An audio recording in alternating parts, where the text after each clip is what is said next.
kopinya. Duduk di sini ya. Oke, assalamualaikum warahmatullahi wabarakatuh. Nah, jadi saat ini gua mau berbagi gimana caranya memperbaiki diri gua sendiri. Gua nggak mau bicara orang lain, gua nggak mau bicara siapapun, tapi murni diri gua sendiri. Orang yang banyak salah, banyak masalah. Gua bekas pemabuk, pernah juga kena narkoba, pernah menipu, pernah berhutang, gagal usaha, jauh dari agama, bermusuhan dengan keluarga, bahkan diasingkan oleh keluarga. Jalan hidup gue gak mudah, banyak masalah, dari mulai sekolah sampai menikah pun tidak pernah terlepas dari masalah, dan bahkan sampai saat ini pun masih bermasalah. Nggak ada solusi yang terbaik selain menyalahkan diri sendiri, introspeksi diri, bukan menyalahkan orang lain, menyalahkan keluarga, apalagi menyalahkan orang tua, karena orang tua kita bukan tempatnya salah atas apa yang terjadi pada diri kita, walaupun ada pengaruh pendidikan dari orang tua. Tapi asli yang gua alami karena murni kesalahan, nafsu, ambisi diri gua sendiri. Jadi kalau lu pernah merasa terpuruk, jatuh, ditinggalkan, miskin, susah, hancur, ditipu, terlilit hutang segala macam, gua pernah ngerasain. Dan banyak lagi yang lebih parah gitu. Gua yakin teman-teman semua pengen tahu gimana sih cara terbaik dan termudah untuk memperbaiki diri. Kalau selama ini retorikanya yang kita dengar dari YouTube, pengajian-pengajian, ustadz atau yang lain itu mungkin terlalu kaku ya, sehingga sulit buat kita untuk mencernanya, apalagi untuk merubah diri langsung secara drastis. Gua rasa itu hal yang susah, dan itu gua alamin. Gue coba belajar dari YouTube, dari referensi buku, dari saran-saran teman, pengalaman hidup teman dan yang lain, nonsen. Imbasnya itu nggak sampai 20% lah, 10% mungkin mempengaruhi, tapi tidak sampai terjadi perubahan drastis. Nggak tahu kenapa. Tapi dalam waktu 3 tahun ini, gue merasakan perubahan yang cukup drastis. Tanpa belajar agama yang terlalu rumit, namun mudah dipahami oleh logika dan mudah dimengerti oleh akal pikiran secara nalar gitu. Secara lahir kita pun bisa menerima, oh ya omongan ini itu betul. Oh iya, kata orang itu ternyata seperti ini, penilaian orang seperti ini, seperti itu, bodoh amat, nonsen. Nggak ada nggak akan ada imbasnya ke diri kita gitu. Justru kita akan bisa belajar, oh iya ini salah saya, oh iya ini bukan salah Anda tapi salah saya. Kita harus bisa menerima diri kita sendiri, menerima segala kesalahan, mengakui kesalahan kita, dan merenungi semua kesalahan kita terlebih dahulu sebelum memulai memperbaiki diri. Gak mudah, gue yakin gak mudah buat teman-teman semua yang mau dengar atau enggak ya terserah ya. Cuman gue yakin gak akan semudah itu,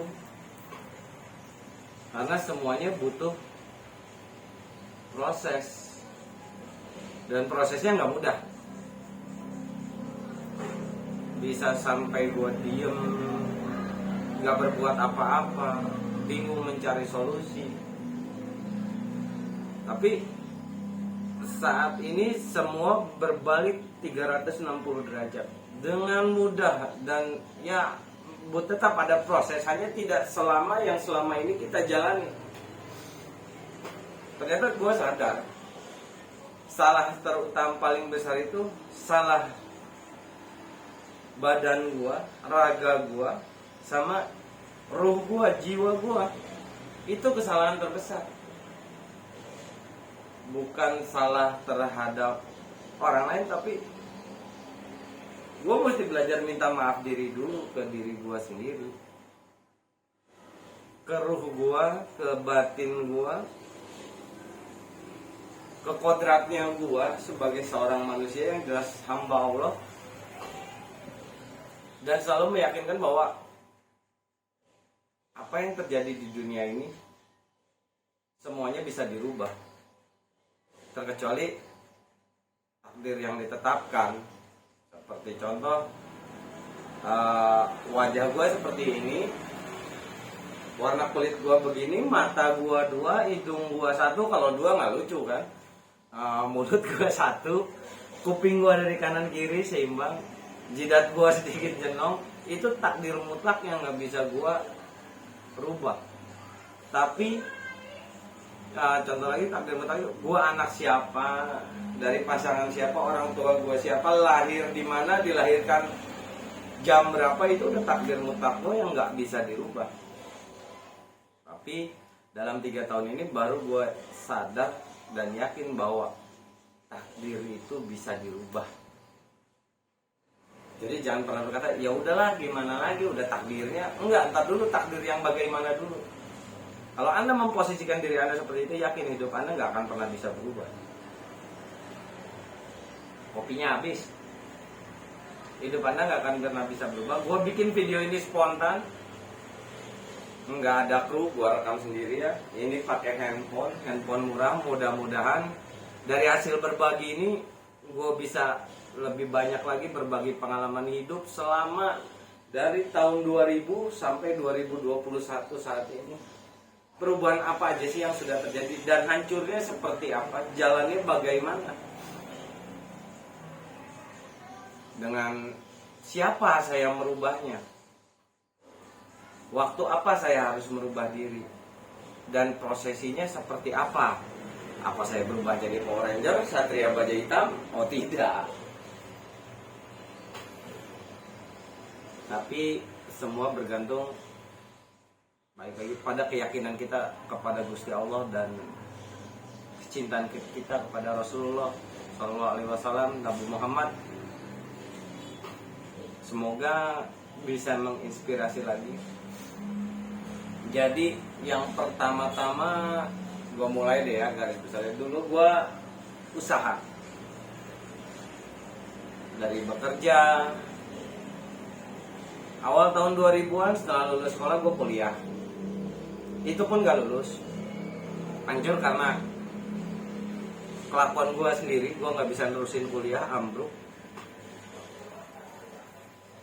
Akhirnya gue coba bekerja di Jakarta, di daerah Pasar Minggu. Waktu itu gue jadi tukang ngurusin anjing, dan gue di situ di salah satu bengkel gue sebagai pengurus anjing. Di situ gue mulai belajar gimana rasanya diasingkan oleh manusia, karena Anda hidup dengan anjing dan Anda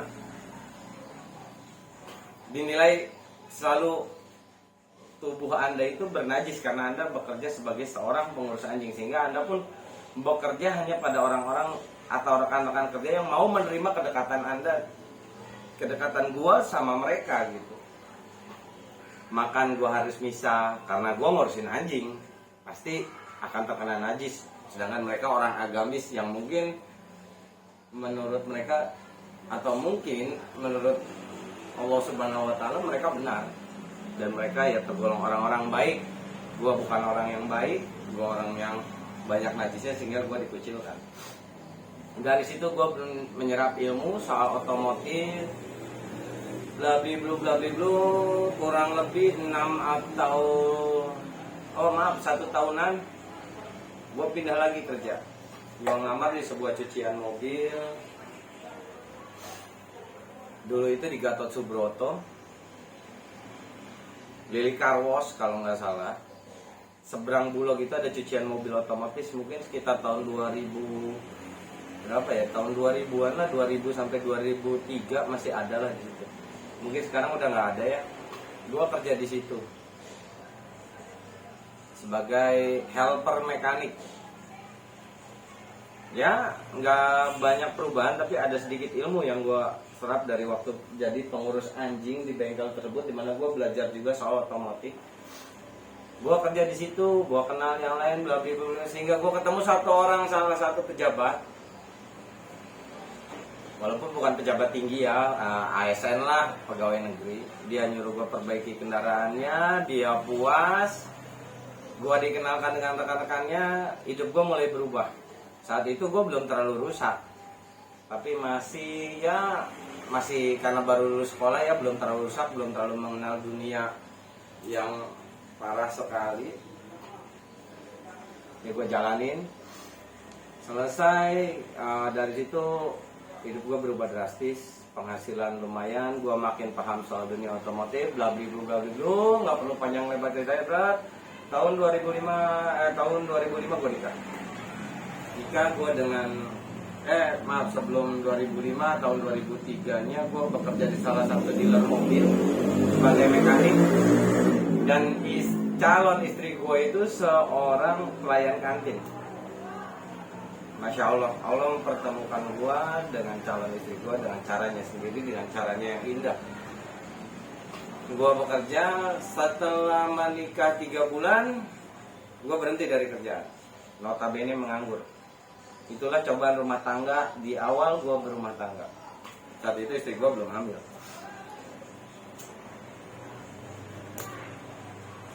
Setelah itu, gue coba lagi ikut kerja dengan adanya bokap, om gue sendiri. Gue kerja di sebuah bengkel pabrikasi di Cikarang. Dia juga vendor salah satu perusahaan otomotif di Karawang. Itu lumayan mengangkat lagi kehidupan gue. Di situ gue menimba ilmu yang di luar ekspektasi tentang pabrikasi dan konstruksi dari om gue. Berjalan. Dalam waktu 1 tahun malu, jiwanya gue nggak bisa dipaksakan. Gue pengennya bebas, nggak mau dikekang. Gue berhenti lagi dari om gue. Pulang ke rumah, gue buka usaha. Waktu itu gue jualan voucher, jualan pulsa. Dari jualan pulsa naik lagi, punya modal, gue buka usaha server pulsa. Nah, Masya Allah, di server pulsa itu omsetnya bukan main, gila-gilaan. Waktu itu belum zaman ya, WhatsApp, masih SMS itu, wah mewah banget.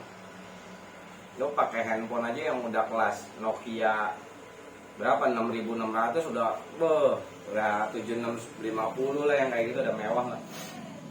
Gue usaha server pulsa dengan omset yang lumayan, tiap harinya di atas 50 jutaan lah. Itu omset ya, bukannya profit. Baru berjalan 1-2 tahun, ambrak lah usaha gue perjalanannya dengan cara dibohongi oleh teman. Gue coba nerima, oke, berhenti, gue berangkat lagi ke Jakarta, ngerantau, kerja, bla bla bla. Gue kerja di beberapa tempat, sampai akhirnya gue nemu satu tempat yang namanya di transporter. Gue ditempatkan di salah satu project di Olsim. Dari transporter tersebut, itu luar biasa, penghasilan gue meningkat drastis. Dari ambruk, setelah itu penghasilan gue meningkat drastis, anjlok lagi karena anak gue lahiran, dan kehidupan gue makin hancur karena bergaul dengan supir yang notabene supir-supir angkutan ya, truk gitu. Ya nggak jauh dari, maaf ya, bukan mendiskreditkan, cuma umumnya rata-rata ya kurang bagus ya dalam tanda petik. Coba kita, tapi gue mohon maaf, bukan menjelek-jelekan, tapi yang gue alami memang seperti itu.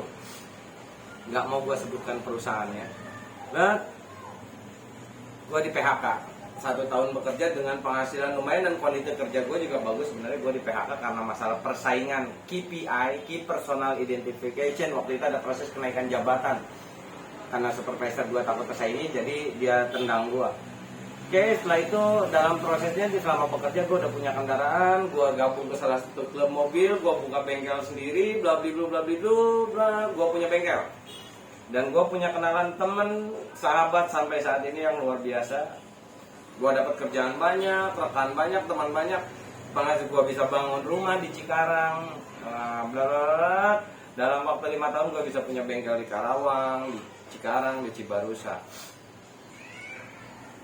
Datang seorang teman, gue bantu, mungkin, dan kehidupan gue selama punya bengkel hancur. Kehidupan dunia malam, parah. Gue merusak hidup gue, merusak keluarga gue, merusak teman-teman gue, terutama merusak masa depan gue sendiri, dan agama gue, dan akhlak gue.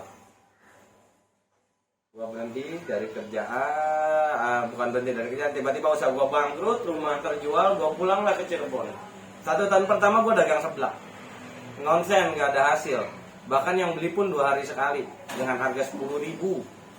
Setelah itu berselang beberapa hari lagi, gua selang beberapa dagang seblak, beberapa bulan gua coba usaha dagang sate ayam, sate kambing, tetap nggak jalan karena nggak berhasil. Uangnya pun nggak seberapa, cenderung nombok, bahkan nyaris gua nggak kebeli beras. Tiba-tiba gue makin mendekatkan diri, gue nerima bahwa ini adalah proses penebusan kesalahan-kesalahan gue, dosa-dosa gue. Entah dari mana Gusti Allah memberikan hidayah dengan bertemunya teman-teman sekolah, bertemu salah satu teman segala macam. Mulailah perjalanan perubahan diri gue saat ini. Mudah-mudahan nanti di video selanjutnya gue akan bahas bagaimana sih gue caranya merubah diri gue yang tadinya terlilit hutang hampir 500 juta,